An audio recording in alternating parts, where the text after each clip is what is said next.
Laptop తో కొడతావా నన్ను? ఏం నేను నొక్కలేను అనుకుంటున్నావా? నిన్ను గీరేసా కదా నీదన్నావు ఛీ, కదా, చాచా. ఇలాగే ఉంటుంది మరి. సార్ రా అన్నావు అంటే నువ్వు ఒరే, ఒరే, ఒరే. చచ్చిపోతావే. ఆపండి. మీరు మీ అమ్మా నాన్నలు పోట్లాడుకుంటుంటే ఆపడమే నా పని అయిపోయింది. వాళ్ళు వచ్చే వరకైనా సరిగ్గా ఉండండి. వాళ్ళేంట్రా వాళ్ళ అమ్మ బాబుల కన్నా ఘోరంగా ఉన్నారు. నా లవ్ స్టోరీ మాత్రం నచ్చలేదు కానీ వాళ్ళు మాత్రం నీకు రోమియో జూలియట్. అవునరా, వెళ్ళి ఒకసారి వాళ్ళ ప్రేమ గుర్చేయి. వాళ్ళకి గుర్తు చేయడం ఏమో కానీ నాకు నా లవ్ స్టోరీ గుర్తొస్తుంది. నాది Arjun Reddy range love story తెలుసా? ఏడు సేవలే గాని వెళ్ళి నా మనవరాలను పెళ్లి చేసుకుంటానని చెప్పు. ఏం తాత నన్ను సక్కకుండా ఇవ్వా? మీ ఫ్యామిలీ మొత్తం నన్ను మందులో స్టఫ్ లేక వాడేస్తుర్రు. చెప్పింది చేసేవాడే నాయకుడు. ఇట్లా చెప్పగానే రాజకీయ నాయకుని అయిపోతాయి. ఇలాంటి డింగిడి నాటకాలు నా దగ్గర సాగవు. హలో అబ్బా, ఏంటి ఎమోషన్ బ్లాక్మెయిలా? హలో గట్లా ఫేస్ పెట్టకు తాత, పోయి చెప్తానులే.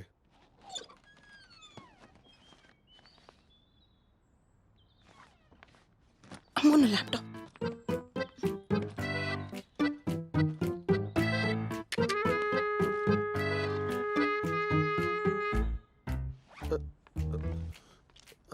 Head phones thanks.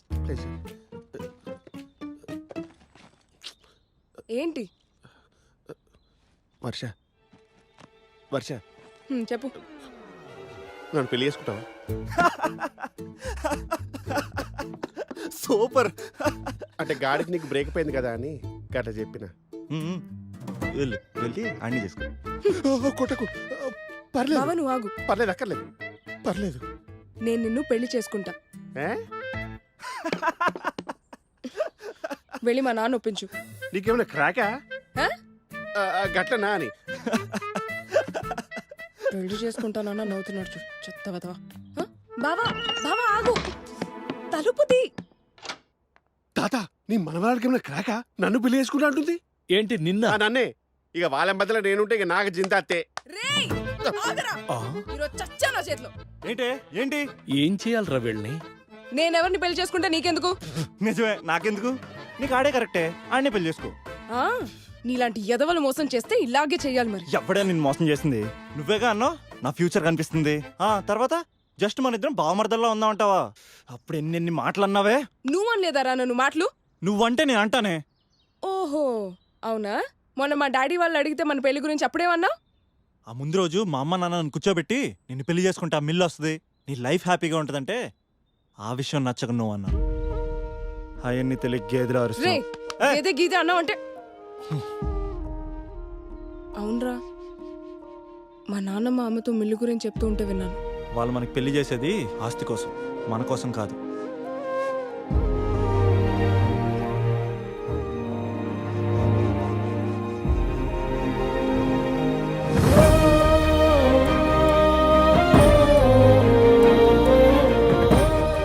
సారీరా. నువ్వు సారీ చెప్పు. I love you.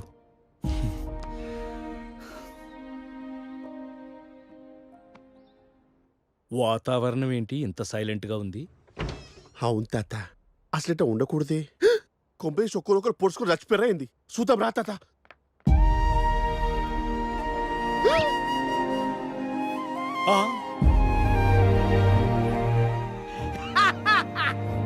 వేసేయ్ మన ప్లాన్ సక్సెస్. అమ్మయ్యా, ఓ పని అయిపోయింది. అమ్మయ్యా, ఓ పీడా పోయింది. ఆ? అంతేగా అంతేగా. తాత, గీయాల నువ్వు బతుకుంటే ఒక ఫుల్ బాటిల్ ఎత్తటోడు కదా. ఎక్కడ మనవడా, నేనెప్పుడు 2 పెగ్. రెండే. మళ్ళీ ఏమి తాత? హడావుళ్ళు పడి ఆ కొత్తింగాన్ని మర్చిపోయాం. కొత్తిమీరోడు చూపిస్తారా? నేను అలా మిల్లు దాకా వెళ్ళొస్తానమ్మా. అన్నయ్య టిఫిన్ చేసి వెళ్దువు గాని. రిషి,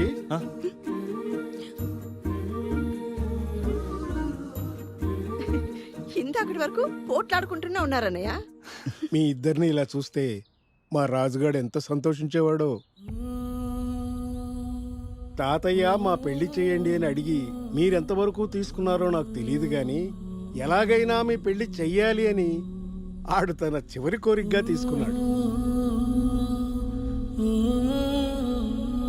కానీ చివరికి మీ పెళ్లి చూడకుండానే ఆడు వెళ్ళిపోయాడు.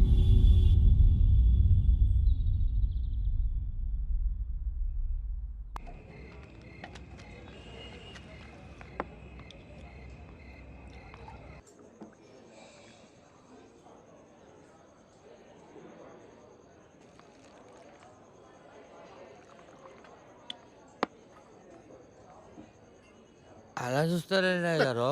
తను రాండి, మనకు రాస్తే నేను రాలి. అంటే నీకు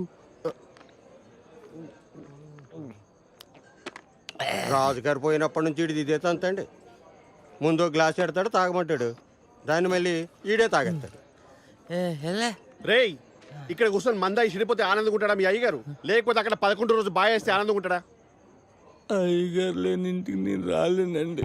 ఏ గాయ లేకపోతే ఇంట్లో ఎవరు లేరా? అక్కడ అందరు నిన్నే అడుగుతుండ్రా. ఎవరు అడిగినా నాకు ఆయనే కదండి, నేను రాలేనండి.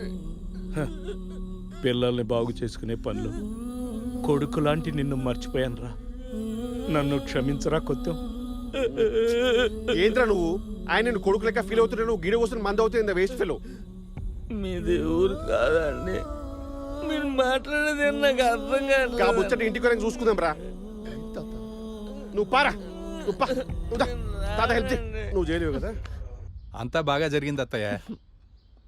బాబు గారు రే కొత్తం, ఇన్ని రోజులు ఏమైపోయావరా? ఉదయం వచ్చాడు. ఏమైపోయావురా అంటే మాట్లాడు. ఇదో ఇలాగే బెల్లం కొట్టిన రాయిలా.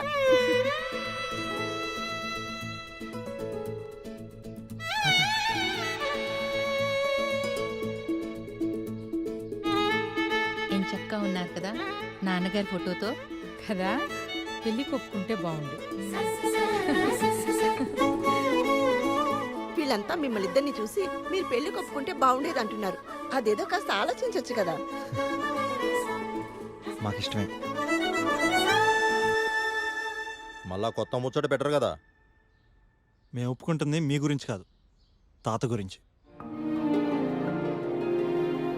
మా సోమరాజు గారి కళ నిజం కాబోతోంది. ఎప్పుడు నవ్వుతూ నవ్విస్తూ ఉండేవాడి 11వ రోజు కార్యక్రమాన్ని శోకాలతో జరిపించొద్దు, పండగలా జరిపించేసి వాడి ఆత్మని తృప్తిగా సాగనంపుదాం. ఇదండి నా ఆత్మకథ. నా 11వ రోజున ఘనంగా చేద్దామని నా కుటుంబం అనుకుంటుంటే దగ్గరుండి చూద్దామని నేను వెళుతున్నాను. మీరు కూడా రండి. చూశారుగా నా ఆనందాన్ని. ఈ దేశంలో చావు కూడా పెళ్లి లాంటిదే బ్రదర్ అని చదివి నవ్వుకున్న నాకు నా చావుని పండగలా చేసి నా కుటుంబం నన్ను ఆనందంగా పంపిస్తుంటే నా వాళ్ళందరి ఆనందం చూస్తూ ఆనందంగా వెళ్ళిపోతాను. నా బోటి వాడికి ఇంతకంటే ఏం కావాలి? నాన్నెప్పుడు నవ్విస్తూనే ఉండేవాడు. నీకు గుర్తుందా పాప? ఒకసారి చిన్నప్పుడు మేము చదువుకుంటుంటే కరెంట్ పోయింది. నాన్న కష్టపడి పెద్ద మంటేసి ఈ వెలుగులో చదువుకుంటారు అన్నాడు. వెంటనే కరెంట్ వచ్చేసింది. అప్పుడు చూడాలి నాన్న మొహం. ఆ తర్వాత కోపంతో ఆ రోజు మమ్మల్ని చదువుకోనిస్తేగా.